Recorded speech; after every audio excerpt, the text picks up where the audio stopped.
Hello नमस्कार मैं हमारे चैनल में आपका स्वागत। हम आपको बहुत ही महत्वपूर्ण जानकारी देने वाले हैं अतिथि शिक्षकों की नियुक्ति को लेकर। अभी भी अतिथि शिक्षकों की बहुत सी समस्या आ रही है पोर्टल में और अतिथि शिक्षक नियुक्ति नहीं हो पा रहे हैं, तो इसको लेकर डीपीआई के फिर से चक्कर लगा रहे हैं अतिथि शिक्षक और शिक्षा अधिकारियों से भी गुहार लगा रहे हैं कि अतिथि शिक्षकों की जो त्रुटि आ रही है उसे सुधार किया जाए।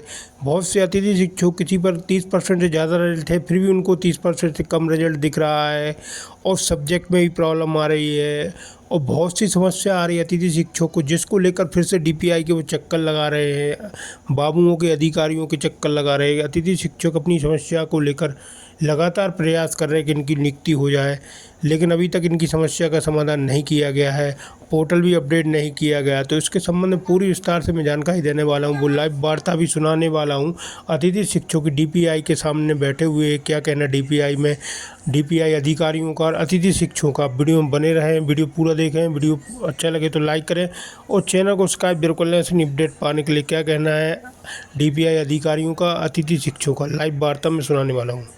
करे कोई और भरे कोई, ये कहावत आपने सुनी होगी, लेकिन ये कहावत अतिथि शिक्षकों पे पूरी तरीके से लागू होती है। अतिथि शिक्षकों ने हाल ही में भोपाल में महाआंदोलन किया था, लेकिन उसका कोई अभी रिजल्ट देखने को नहीं मिल रहा है। अतिथि अभी भी परेशान है और रोज़ डीपीआई के चक्कर लगा रहे हैं कि कई केस ऐसे सामने आए हैं जिसमें जो रेगुलर टीचर है उनका कम रिजल्ट था, लेकिन वो अतिथि के सर मर दिया और उनको 30% से कम रिजल्ट बताकर पोर्टल से बाहर कर दिया, जिसके कारण वो ज्वाइन नहीं कर पा रहे हैं। ऐसे ही एक अतिथि हमारे साथ जुड़े हैं, हम इनसे बात करते हैं। कहाँ से हैं, क्या नाम है आपका? सर मेरा नाम ललित चौरासे है। मैं बैतूल जिले के मुल्ताई तहसील के घाटपिपरे हाई स्कूल से हूँ।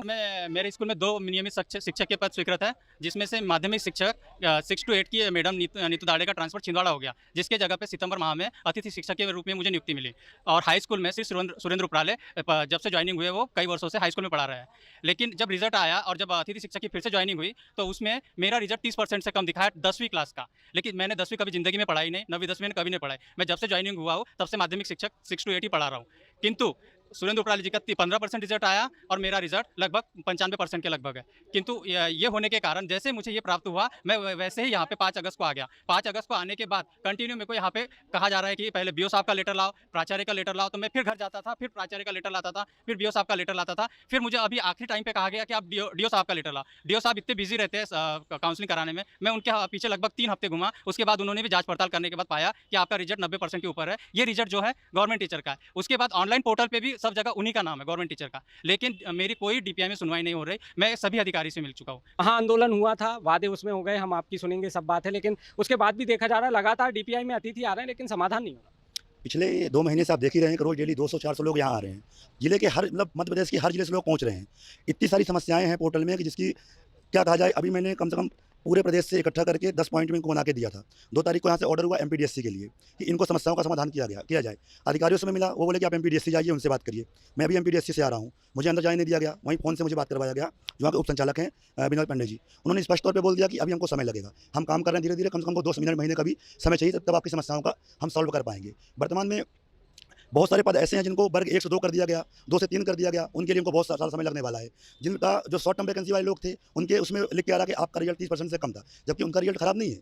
ऐसे बहुत सारे आप प्राइमरी शिक्षकों को देखेंगे, मिडिल में देखेंगे, जिन टीचरों ने बोर्ड कक्षाओं को पढ़ाया ही नहीं, नॉर्मल कक्षाओं को पढ़ाया, जैसे 6 to 8 हो गया, 9 to 11 पढ़ाया, उनका भी रिजल्ट दिखा रहा है। जबकि रिजल्ट खराब किसका है? जो वहाँ के शिक्षक, रेगुलर शिक्षक थे, उनका रिजल्ट खराब हुआ, पर दर्शा दिया गया जो वहाँ पे गेस्ट काम कर रहे थे।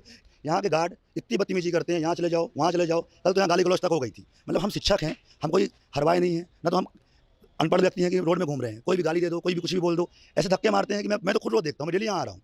हमारे साथ इतना परेशान होते हैं, किसी को याद नहीं। अभी सुबह से लोग आए हुए हैं, कोई अधिकारी मिलने को तैयार नहीं है। चले जाओ वहाँ कागज़ फेंक के चले जाओ, कागज़ फेंक दो, उसमें कोई सुनवाई नहीं होती। पर हमें बस ये कहा गया कि हम आपकी समस्याओं का आगामी 2 से 3 दिन में निदान कर देंगे। तब अभी तक कुछ भी नहीं हुआ। अब तो अधिकारी मिलने को भी तैयार नहीं है। अगर हमारी ये समस्याएं 2 दिन में खत्म नहीं होती तो हम क्योंकि अब 4 दिन की छुट्टी है, 18 तारीख को फिर से जितने समस्या वाले मध्य प्रदेश के साथी हमारे हैं, डीपीआई की पूरा हम ताला लगा देंगे, जो भी हुआ। अतिथि शिक्षकों की समस्याएं महाआंदोलन के बाद आज भी जस की तस है और लगातार यहाँ अतिथि आ रहे हैं, लेकिन उनकी समस्या का कहीं कोई समाधान नहीं हो रहा और इसलिए एक बार फिर अतिथियों ने बड़े आंदोलन की चेतावनी दी है और इस बार स्पष्ट कहा है कि इस बार आंदोलन डीपीआई घेराव का होगा। Video journalist Mohammad